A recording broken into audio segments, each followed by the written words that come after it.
तो आलोक मिस्टिक नाम से जो व्यक्ति है, उन्होंने प्रजनन विरोध इस विषय के ऊपर बहुत ही अच्छा वीडियो बनाया है। हिंदी भाषा में इस विषय पर शायद वही है जिन्होंने ये पहली बार वीडियो बनाया है। उसकी लिंक मैं नीचे दूंगा, अगर आपने देखा नहीं है तो अवश्य देखें। उन्होंने जो कुछ भी उस वीडियो में कहा है उसके लिए मैं प्रत्युत्तर नहीं दे रहा हूँ, क्योंकि सभी चीज़ों से मैं करीब करीब सहमत हूँ। लेकिन उन्होंने जो कहा है उससे उसको पूरक और कुछ चीज़ें मैं कहना चाहता हूँ। इसलिए मैं ये वीडियो बना रहा हूँ। एक चीज़ है कि उनके इतनी हिंदी मेरी अच्छी नहीं है, लेकिन मैं प्रयास तो करूँगा। तो उनके वीडियो के कुछ क्लिप्स मैं यहाँ पर प्ले करूँगा और फिर उसके बारे में मैं जो कुछ भी कहना चाहता हूँ वो कहूँगा। तो इसी कड़ी में सबसे पहले आज हम जिस विषय के ऊपर चर्चा करेंगे उस विषय के लिए अंग्रेजी में एक शब्द है एंटी नेटलिज्म। अब ये बड़े मजे की बात है कि हमने ढूंढने की बहुत कोशिश की लेकिन हमें हिंदी में इसके लिए कोई उपयुक्त शब्द नहीं मिल पाया। तो एंटीनेटलिज्म का सीधा सीधा भाषांतर प्रजनन विरोध ऐसा होता है हिंदी में या मराठी में। ये शब्द शायद मुझे पता नहीं कहाँ से पता चला या मैंने ही सोचा, लेकिन एंटीनेटलिज्म प्रजनन विरोध, सो हिंदी में इसके लिए शब्द है। इससे यह पता चलता है कि भारत में इस तरह की विचारधारा कभी बहुत बड़े पैमाने में पनप ही नहीं पाई। अगर पनप पाती तो उसके लिए कोई शब्द होता। तो कुछ हद तक ये सही है कि भारत में इस प्रकार की विचारधारा कभी पनप ही नहीं पाई, लेकिन ये भी है कि हिंदू और बौद्ध संस्कृति में जीवन और मृत्यु के चक्र से मुक्ति मिलाना ही हमारा ध्येय होना चाहिए। ये कहा गया है, उसको मोक्ष कहते हैं या निर्वाणा कहते हैं। लेकिन प्रजनन विरोध का जो बुनियादी विचार है वो हमारी संस्कृति में है। और इस विषय पर रमेश मिश्रा नाम के एक लेखक ने बहुत ही अच्छा पुस्तक लिखा है। उन्होंने केन कोएटिस नाम से लिखा है, लेकिन उनका असली नाम रमेश मिश्रा था, वो अब नहीं है। लेकिन पुस्तक का नाम है एंटीनेटलिज्म रिजेक्शनिस्ट philosophy from Buddhism to Benatar. और इस पुस्तक में उन्होंने बुद्धिज्म, हिंदुइज्म से लेकर के अभी आज के जो फिलोसोफर्स है बेनेटार वगैरह, उन तक सारा जो एंटीनेटलिज्म के बारे में जो प्रवास हुआ है उसके बारे में लिखा है। उस पुस्तक में उन्होंने हिंदू और बौद्ध संस्कृति का बहुत ही अच्छा एक्सप्लेनेशन दिया है। उसकी लिंक मैं नीचे दूंगा। और उस पुस्तक का रिव्यू एक अमेरिकन महिला ने किया है, उसके वीडियो का लिंक भी मैं नीचे दूंगा। तो वो मूल तर्क ये है कि हम किसी बच्चे से ये पूछ नहीं सकते कि वो इस दुनिया में आना चाहता है या नहीं आना चाहता। तो हमें कोई हक नहीं है कि हम अपनी इच्छा उसके ऊपर थोपें। दूसरी चीज ये है कि जीवन के अंदर दुख है, दुख जीवन का अनिवार्य अंग है। अगर बच्चा पैदा होगा तो उसे दुख से गुजरना पड़ेगा। तो जब हमें यह दिख रहा है कि दुख जीवन में अनिवार्य है और हम बच्चे से पूछ नहीं सकते कि वो इस जीवन में आना चाह रहा है या नहीं आना चाह रहा, जहां उसे दुख भी मिलेगा, मैं ये नहीं कह रहा दुख ही मिलेगा, लेकिन दुख भी मिलेगा, फिर भी हम अगर उसे इस जीवन में ला रहे हैं उसकी इच्छा के बिना, तो हम जीवन उस पर थोप रहे हैं। अगर हम थोप रहे हैं तो या तो हमारे पास कोई जायज वजह हो, नहीं तो ये सवाल हमारे जहन में उठना चाहिए कि हम क्यों थोप रहे हैं उसके ऊपर। जीवन में थोड़ा बहुत सुख भी तो है, इसलिए लग रहा है कि ये सोच काफी नकारात्मक है। तो इस प्रश्न का उत्तर आलोक जी ने बहुत अच्छे तरीके से दिया है, लेकिन उसमें मैं एक और चीज़ ऐसी भी जोड़ना चाहता हूँ कि जीवन में दुख है और सुख भी है। लेकिन अगर हम किसी को जन्म नहीं देते तो वो किसी सुख से वंचित नहीं रहता, क्योंकि जो व्यक्ति अस्तित्व में ही नहीं आया है वो किसी सुख से वंचित नहीं रह सकता। आज स्थल काल में कोई ऐसे जीव भटक नहीं रहे जो जन्म लेने के लिए आतुर है, ऐसा कुछ है नहीं। तो जब आप किसी जन्म नहीं देते हो तो आप दुख बचाते हो, लेकिन जो सुख जिस उस जीव को नहीं मिलता उससे कोई वंचित नहीं रहा है। हाँ, ऐसा लगता है कि ये सोच काफी स्वार्थपूर्ण है और जो लोग इस सोच से सहमत हैं वो केवल जीवन में मजे लेना चाहते हैं, कोई जिम्मेदारी नहीं उठाना चाहते हैं। तो बच्चे पैदा न करने का निर्णय स्वार्थ से लिया हुआ निर्णय है, ऐसा ये प्रश्न है या आरोप है। तो पहले मैं ये कहना चाहता हूँ कि स्वार्थ कब गलत होता है और कब गलत नहीं होता है। अगर मेरे स्वार्थ से किसी का नुकसान हो रहा हो या किसी को चोट लग रही हो, किसी को दुख पहुंच रहा हो, तो वो स्वार्थ गलत है। अगर मेरे स्वार्थ से किसी को कोई नुकसान नहीं हो रहा हो और मुझे अगर सुख मिल रहा हो तो वो स्वार्थ गलत नहीं है। इसमें ऐसा है कि मैं अगर बच्चे पैदा नहीं करता हूँ मेरे पैसों के लिए या मेरे समय के लिए, और जो जिस कोई भी चीज़ के लिए, तो मैं किसी को नुकसान नहीं पहुंचा रहा हूँ। लेकिन मैं अगर किसी बच्चे को जन्म देता हूँ मेरे स्वार्थ के लिए, कि वो बच्चा आगे जाके मेरा ख्याल रखे, या मैं बोर हो रहा हूँ, मुझे कोई खिलौना चाहिए, इसलिए मैं बच्चे को जन्म देता हूँ, तो मेरे स्वार्थ के लिए वो मैंने किया है। लेकिन उससे, जैसे पहले कहा कि उस बच्चे को कुछ ना कुछ दुख तो सहना पड़ेगा जीवन में, तो उसको हम लोग उसका नुकसान कर रहे हैं, तो वो स्वार्थ गलत है। ये पहली बात। दूसरी बात यह है कि जो लोग बच्चे पैदा नहीं करते, उनमें ऊपरी तौर पर देखा जाए तो तीन प्रकार के लोग होते हैं। पहले तो है कि जिन लोगों को बच्चा चाहिए लेकिन वो शारीरिक तौर पर बच्चा पैदा नहीं कर सकते, उनको अंग्रेजी में चाइल्डलेस कहते हैं। मैं अपत्य रहित कहता हूँ हिंदी में या मराठी में। दूसरा प्रकार के लोग हैं जो अम, बच्चे पैदा नहीं करना चाहते, लेकिन उनके बच्चा पैदा न करने का कारण उनका निजी कारण है, कि उनको पैसे बचाना है, उनको समय चाहिए, उनका करियर है, जो कुछ भी है। लेकिन वो कारण उनका खुद का है, स्वार्थी कारण है। बच्चे को दुख पहुंचता है, ये उनका कारण नहीं है। उनको अंग्रेजी में चाइल्ड फ्री बाय चॉइस कहते हैं, या सिर्फ चाइल्ड फ्री कहते हैं, और उनको हम आपत्य मुक्त कह सकते हैं। तो आपत्य रहित हो गया, आपत्य मुक्त हो गया। आपत्य रहित मतलब जिनको बच्चा चाहिए लेकिन हो नहीं सकता। आपत्य मुक्त मतलब जो खुद के स्वार्थ के लिए बच्चा पैदा नहीं करना चाहते। उसमें कोई गलत है ऐसा मैं नहीं कह रहा हूँ, लेकिन एक दूसरी कैटेगरी है। और तीसरे जो प्रकार के लोग हैं, जिन्होंने ये सोचा है कि अगर मैं किसी को जन्म देता हूँ तो उसको जीवन में दुख भोगना पड़ेगा, उसका कभी ना कभी मृत्यु होगा, उसे मृत्यु को के सामने जाना पड़ेगा, ये सब मुझे नहीं करना है। दूसरी बात, आज जो चल रहा है दुनिया में, जो आज दुनिया में जो पर्यावरण का ह्रास हो रहा है, एनवायरमेंटल क्राइसिस है, वो सब सोच के आज मुझे एक बच्चा पैदा नहीं करना चाहिए। ऐसी कारणों से जो लोग बच्चा पैदा नहीं करते, बच्चे पैदा नहीं करते, उन्हें एंटीनेटलिस्ट या प्रजनन विरोधी कहा जाता है। तो ये तीन अलग प्रकार के लोग हैं। उसमें से आपत्ति रहित तो उनका खुद का निर्णय नहीं है, तो वो स्वार्थी अस्वार्थी कहना अ, कुछ सेंस नहीं बनता। अपत्य मुक्त जो लोग हैं उनका निर्णय स्वार्थी जरूर है, लेकिन वो स्वार्थ गलत नहीं है। और प्रजनन विरोधी जो लोग हैं उनका निर्णय स्वार्थी तो है ही नहीं, लेकिन निस्वार्थी है। वो आने वाले बच्चे का सोच के ये निर्णय ले रहे हैं। तो प्रजनन विरोधी निर्णय तो पूर्ण तरह से निस्वार्थी है। बल्कि जो लोग बच्चा पैदा कर रहे हैं, जैसे आलोक ने कहा, वो तो पूर्ण तरह से स्वार्थी निर्णय है। अगर आपके माँ बाप ने आपको पैदा नहीं किया होता तो? बहुत से लोग ये कहते हैं कि आपके माँ बाप ने आपको पैदा नहीं किया होता, अगर आपके माँ बाप ऐसा ही सोचते तो क्या होता। तो इस प्रश्न को जो आलोक ने उत्तर दिया है, उसको उसके बाद मैं ये कहना चाहता हूँ कि मेरे जो परदादा थे उनके 4 बच्चे थे, और मेरे पिताजी उसमें से तीसरे थे। और मेरे जो नाना थे उनके 7 बच्चे थे, और मेरी जो माँ है उसमें से शायद चौथी या पांचवी थी। ठीक है। अब मेरे माँ बाप ने 2 ही बच्चों को जन्म दिया, मुझे और मेरे भाई को। उन्हें किसी ने नहीं पूछा कि अगर आपके माँ बाप ने आपके जैसा सोचा होता तो आप नहीं होते।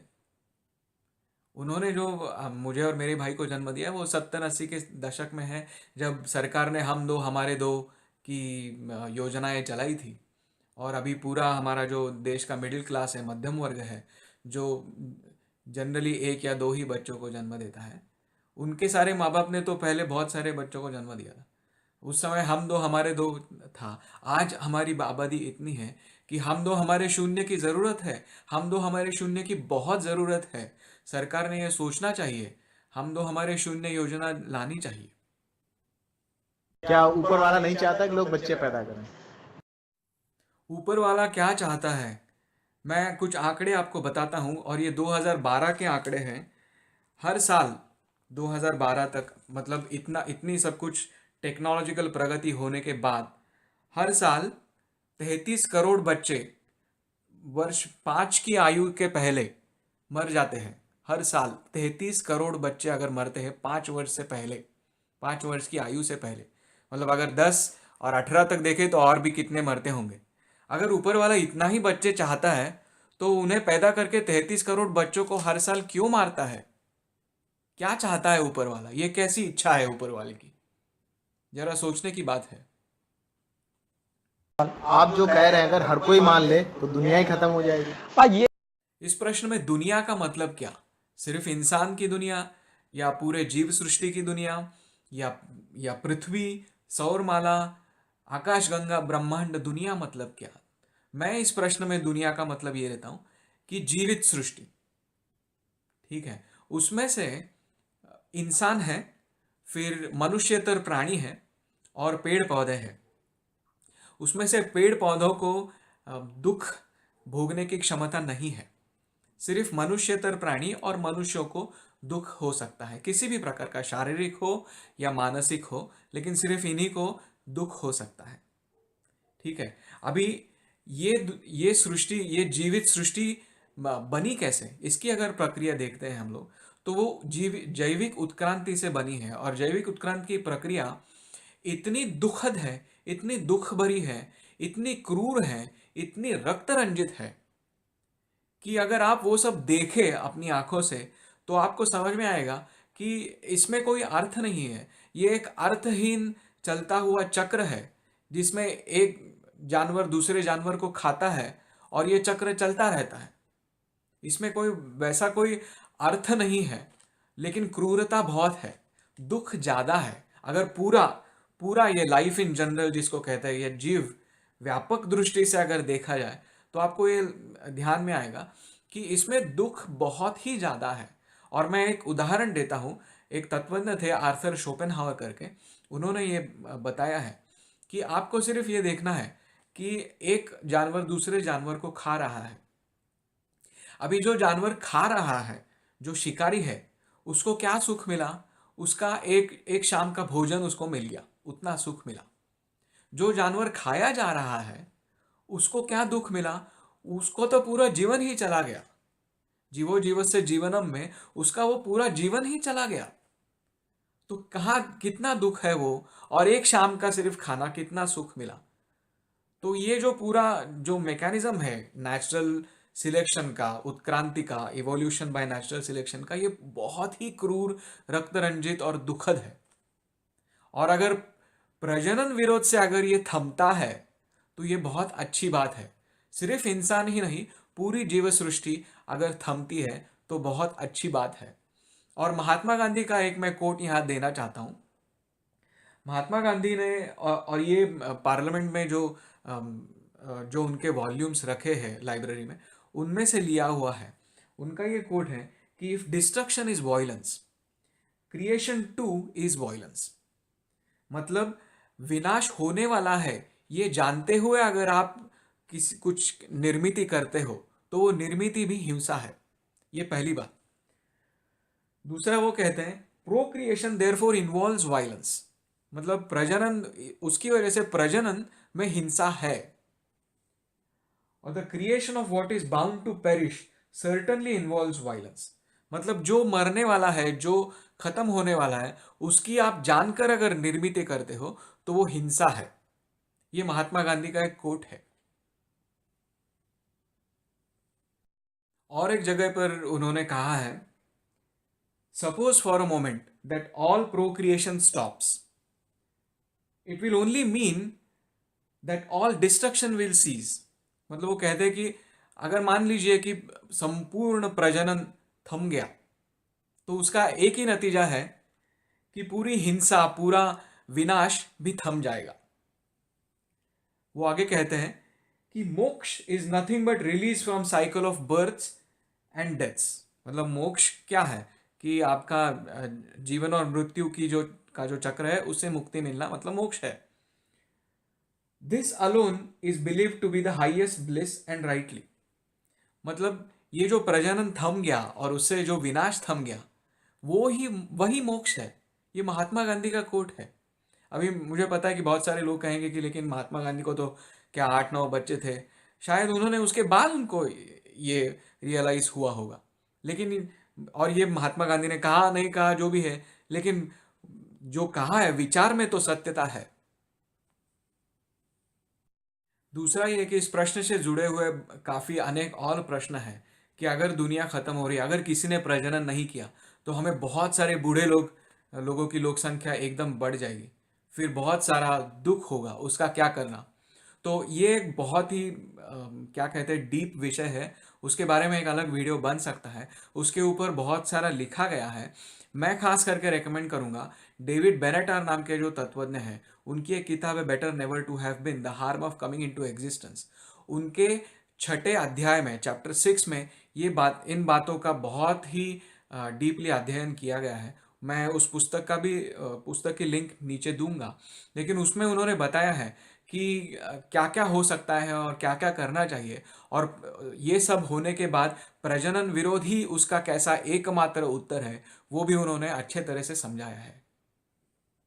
एक मुझे चीज़ यहाँ कहना बहुत महत्वपूर्ण लगता है कि प्रजनन विरोध, ये जो विचार है, उस विचार में केवल इंसान का प्रजनन विरोध नहीं है, केवल मनुष्य का प्रजनन विरोध नहीं है।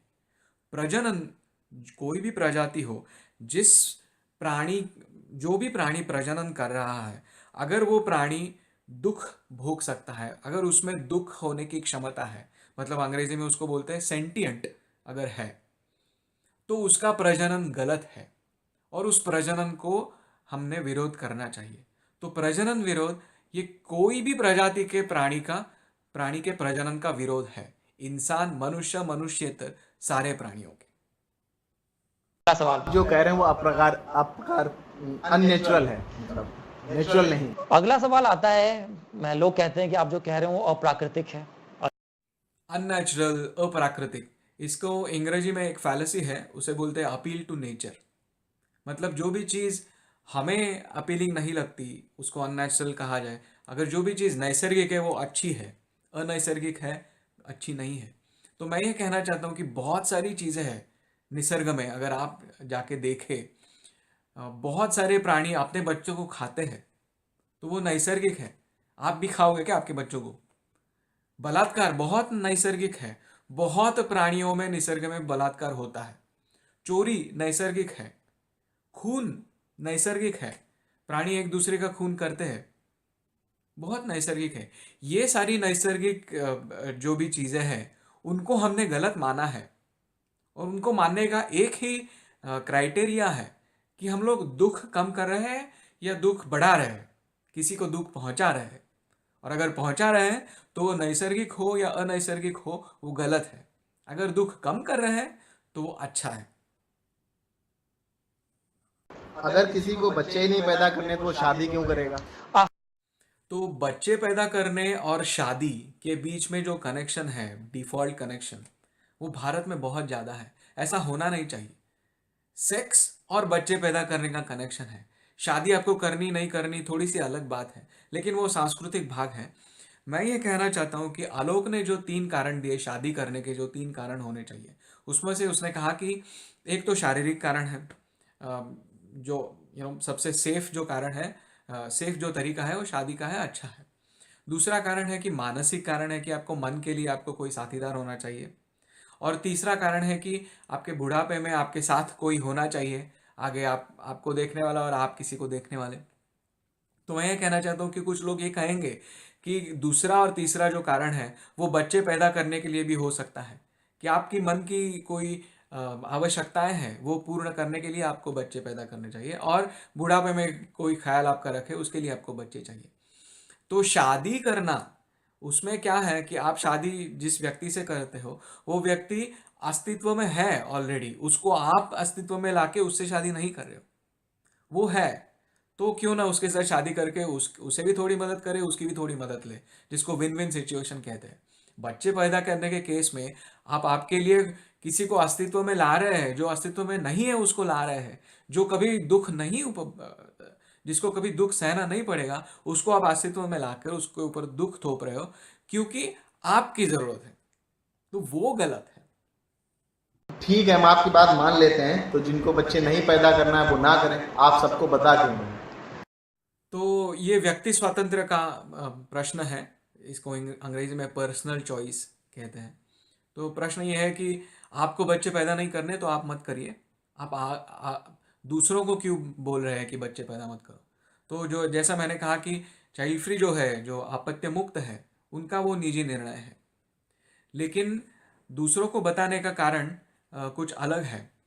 मैं ये कहना चाहता हूँ कि अगर एक व्यक्ति दूसरे व्यक्ति को दुख पहुंचा रहा है और आपको वो दिख रहा है, मान लीजिए बलात्कार का केस हो, कोई आदमी किसी के ऊपर बलात्कार कर रहा है, क्या आप उसको रोकेंगे नहीं? आपके सामने वो बलात्कार कर रहा है, क्या आप उसको रोकेंगे नहीं? क्या या आप कहोगे नहीं वो तो उसका निजी निर्णय है, वो गलत है, मेरे मेरे हिसाब से वो गलत है, लेकिन वो उसका निजी निर्णय है, मैं बलात्कार नहीं करूंगा, लेकिन कोई और कर रहा है तो मैं उसको रोकूंगा नहीं। क्या आप उसको रोकेंगे नहीं?